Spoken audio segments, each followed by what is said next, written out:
जय हिंद आप सभी को। देखिए ये हमारी एमपी पटवारी 2023 के लिए प्रैक्टिस सेट नंबर 18 है एमसीक्यू सीरीज़ का सामान्य हिंदी का। इसके पहले हम 17 प्रैक्टिस सेट हिंदी का करा चुके हैं जो आपको प्लेलिस्ट में जाके मिल जाएगा। ठीक है, आज यानी एमसीक्यू सीरीज़ के 18वें प्लेलिस्ट में हिंदी के उन क्वेश्चनों को देखेंगे जो एमपी पटवारी में या तो प्रीवियस ईयर में पूछे गए हैं या इस बार आने की पूरी संभावनाएँ हैं। तो वीडियो को लास्ट तक देखना है और कमेंट करके आपको बताना है कि इनमें से कितने क्वेश्चन आपसे बन रहे थे। पहले क्वेश्चन से शुरू करेंगे। जो देने योग्य है के लिए निम्न में से एक शब्द कौन सा होगा ये बताना है। तो जो देने योग्य है उसको क्या बोलते हैं? तो उसे बोलते हैं दे चीज़ को क्या बोलते हैं? देने योग्य, है ना। जैसे दान एक देने योग्य चीज़ दे है। ठीक, अगला क्वेश्चन है कि अंग आह कहलाते हैं। अंग आह क्या कहलाते हैं? तो अंग आह जो है ना ये आयोगवाह कहलाते हैं। क्या कहलाते हैं? आयोगवाह, यानी राइट आंसर हो जाएगा आयोगवाह। अगला क्वेश्चन है कि आज 10वीं की परीक्षा का डॉट डॉट आएगा, तो इसमें क्या प्रयुक्त होगा बीच में डॉट डॉट खाली स्थान पे? तो आज 10वीं की परीक्षा का परिणाम, यानी ऑप्शन नंबर 1 परिणाम हो जाएगा जो आएगा। ठीक है, नेक्स्ट देखेंगे कि सीमा ने कल डॉट डॉट काम नहीं किया था, इस वाक्य के लिए सही निपात का चयन कीजिए। ठीक है, तो खाली स्थान पर निपात क्या आएगा उसके पहले आप निपात जान लो होता क्या है। निपात वो शब्द होते हैं आपके जो ये दर्शाते हैं कि किसी बात पे जब किसी विशेष जोर देने के लिए जिन शब्दों का यूज करेंगे वो निपात हो जाए। जैसे मैं बोलूँ कि तुम्हें रुकना पड़ेगा, तो ये साधारण शब्द हो गया। अगर यहीं पे मैं बोलूँ तुम्हें रुकना ही पड़ेगा, ठीक है, ही जो शब्द आ गया ना ये आपका निपात है। ही शब्द से आप वाक्य में बहुत ही जोर दे रहे हो। तुम्हें रुकना पड़ेगा, तुम्हें रुकना ही पड़ेगा, इन दोनों में अंतर है। ही वो जो है निपात है जब किसी शब्द को यूज करो जिससे जोर ज़्यादा पड़ जाए वाक्य में। ऐसे ही कोई अगर मैं कहता हूँ कि तुम वहाँ जाओ, ठीक है, तो वहाँ तुम जाओ ही अगर ऐसा बोल दूँ या फिर तुम वहाँ जाओ तो निपात हो जाते हैं। ठीक है, तो यहाँ पे अगर देखा जाए तो सीमा ने कल काम नहीं किया था, तो इसमें आपका आ जाएगा ही नहीं आएगा, भी आएगा। क्यों भी आएगा? क्योंकि सीमा ने कल भी काम नहीं किया था। इसका मतलब सीमा पहले भी नहीं की थी, आज भी नहीं कर रही, कल भी। तो भी यहाँ पे क्या है? निपात हो जाएगा। अगला है कि आनंद का पर्यायवाची निम्न में से कौन सा है? तो आनंद होता है एंजॉय, जिसको आप उत्कर्ष बोलते हो, खुशी बोलते हो।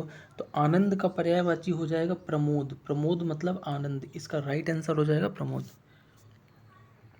7वां क्वेश्चन देखेंगे कि जिसके सर पर चंद्रमा हो के लिए एक शब्द निम्न में से कौन सा होगा?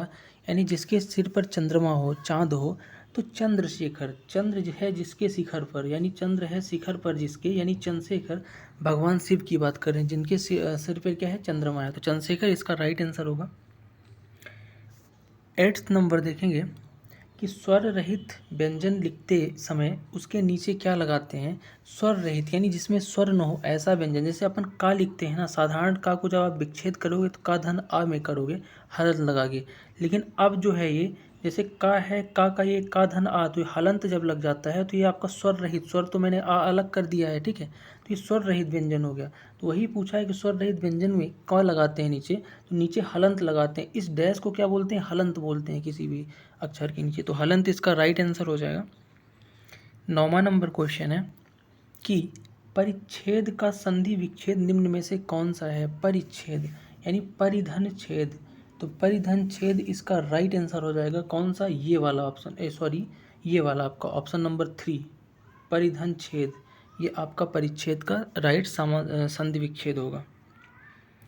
अगला है कि संयोग का विलोम शब्द निम्न में से कौन सा है? तो संयोग का जो विलोम शब्द होता है वो आपका होता है वियोग। संयोग मतलब होता है कोई अच्छा योग बनना और वियोग मतलब बिछड़ जाना, तो राइट आंसर होगा वियोग, विलोम पूछा है तो। 11वां नंबर क्वेश्चन है कि अना प्रत्यय से बना शब्द निम्न में से कौन सा है? तो प्रत्यय होते क्या हैं?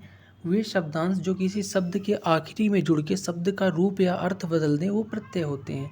जैसे कि मैं बोलूँ दूध वाला, तो दूध आपका मूल शब्द है, वाला उसमें लगा दिया तो अर्थ ही बदल गया, ठीक है।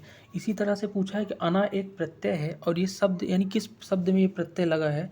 देखो अनाचार में अना तो लगा है लेकिन उपसर्ग में लगा है। जब आगे लगे तो उपसर्ग, पीछे लगना चाहिए प्रत्यय के लिए, तो ये गलत हो जाएगा।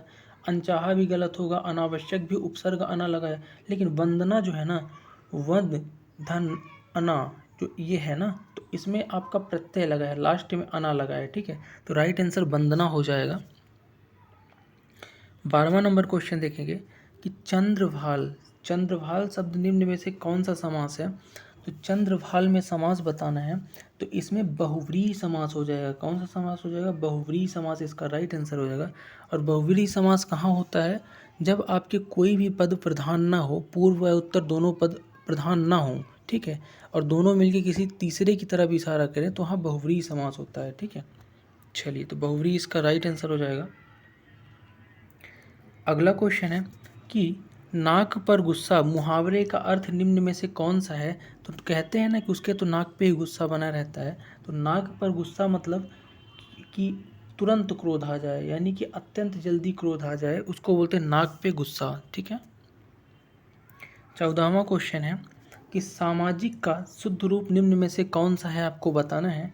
तो सामाजिक, सामाजिक इसी तरह लिखते हैं, सामाजिक, यानी ऑप्शन नंबर 1 इसका राइट आंसर हो जाएगा। नेक्स्ट देखेंगे, यानी 15वां नंबर क्वेश्चन देखेंगे कि आपके पास एक पद लिखा हुआ है कि उधर गरजती सिंधु लहरियाँ कुटिल काल के जालों सी, चली आ रही फेन उगलती फन फैलाएं ब्यालों सी।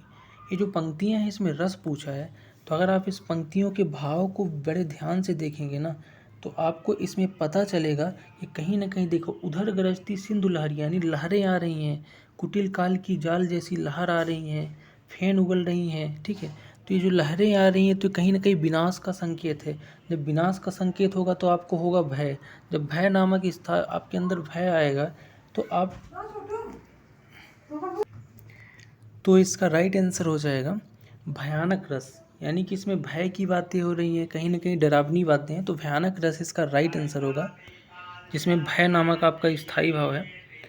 अगला क्वेश्चन है 16 नंबर क्वेश्चन है कि उदित उदय गिरिमंच पर रघुवर बाल पतंगा, बिगसे संत सरोज सब हर्षे लोचन भृंगा। ये जो पंक्तियां हैं, इस पंक्तियों में आपसे अलंकार पूछा है। एक बार पंक्तियों को मैं फिर से पढ़ूंगा, ध्यान से देखिएगा। उदित उदय गिरिमंच पर रघुवर बाल पतंगा, बिगसे संत सरोज सब हर्षे लोचन भृंगा। तो जो पंक्तियां हैं ना, अलंकार होता क्या है? अलंकार होता है काव्य की जो आपकी शोभा बढ़ाता है, गहना होता है काव्य का अलंकार।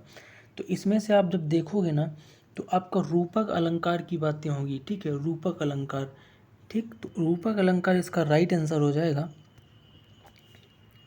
17वां नंबर क्वेश्चन देखेंगे कि उसके पास कितना धन है। ये जो वाक्य है, इस वाक्य में विस्मय बोधक रूप पूछा है। विस्मय बोधक क्या होता है? जहाँ पे आपका अचानक से विस्मय हो, अचानक शोक हो, अचानक खुशी हो, अचानक आश्चर्य, एक तरह से बहुत आश्चर्य की बातें हैं, ठीक है। तो इसमें अगर आप देखोगे ना, तो वह कितना धनी है, एक ऐसा शब्द है जिसमें आपका विस्मय पता चल रहा है, विस्मयादि बोधक, ठीक है। तो उसके पास कितना धन है, इसका जो विस्मय बोधक होगा वह कितना धनी है। आप बोलते हो ना एकदम अचरज में हो कि वह कितना धनी है, विस्मय होता है, ठीक है। 18वां नंबर क्वेश्चन देखेंगे कि नीचे दिए गई पंक्ति में कौन सा अलंकार होगा, आपको बताना है। तो इसमें से चमचमात चंचल नयन विच घूंघट झटपीन, मानव सुर सरिता विमल जल विचुरत जुग मीना। इसमें आपको क्या पूछा है? अलंकार पूछा है। तो इसमें उत्प्रेक्षा अलंकार हो जाएगा। क्या हो जाएगा? उत्प्रेक्षा अलंकार। जहाँ पे किसी चमत्कारिक बातों की बात करें, शब्दों पे लगे कि कोई चमत्कार हो रहा है, तो उत्प्रेक्षा अलंकार है, ठीक है। ये चमचमात चंचल नयन बीच घूंघट जटचीन, ऐसे बोल रहा है कि ऐसे नयन जो है चमक रहे हैं किस तरह से। तो वो जो चीज़ें हैं ना कहीं उत्प्रेक्षा अलंकार होएगा, चमत्कारों की बात हो गई, ठीक है। अगला क्वेश्चन देखेंगे, 19 नंबर क्वेश्चन है कि 9 रसों में किस रस को रस राज, यानी रसों का राजा किसे कहा जाता है। देखो, भरत मुनि के अनुसार तो 8 रस हैं, लेकिन टोटल सामान्यतः 9 रस माने गए हैं, जिसमें से श्रृंगार रस, श्रृंगार ऐसा नहीं होगा, श्रृंगार रस जो होता है ना, उसको रसराज कहा जाता है, रसों का राजा, ठीक है। ये श्रृंगार गलत लिखा है। आज का लास्ट क्वेश्चन देखेंगे कि बिन किस भाषा का उपसर्ग है, आपको बताना है। तो बिन जो एक शब्द है ना, ये संस्कृत भाषा का नहीं, हिंदी भाषा का उपसर्ग है। उपसर्ग क्या होता है? किसी भी शब्द के शुरू में लगने वाला शब्दांश। तो उपसर्ग, जैसे मैं बोलूँ बिन ब्याही, तो ये क्या है आपका हिंदी है। तो बिन जो है हिंदी भाषा का उपसर्ग है, ठीक है। तो ये थे टॉप 20 क्वेश्चन हिंदी के लिए आज की प्रैक्टिस सेट में। ये क्वेश्चंस कैसे लगे और कितने क्वेश्चन आपसे बन रहे थे कमेंट करके ज़रूर बताइएगा। मिलते हैं नेक्स्ट वीडियो में, तब तक के लिए।